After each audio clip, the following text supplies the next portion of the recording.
access to information is very important. It's not something that we should just see as a tick box exercise. It has just as important value as data protection.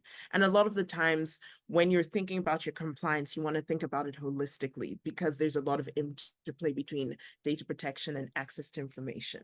So of course, you want to ensure that you have a request procedure that's documented and people know, especially if you get a lot of requests.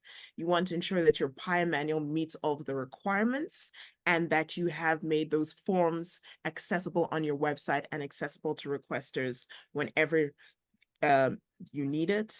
You also want to ensure, as we mentioned, that you do the annual report every year and use whoever's doing it, whether it's your admin officer or your information officer, make sure that they do that and they put those things in place. And really keeping up to date with any types of judgments from an access to information perspective, because they can affect you. And it's important for you to look at these judgments and really treat them as lessons learned.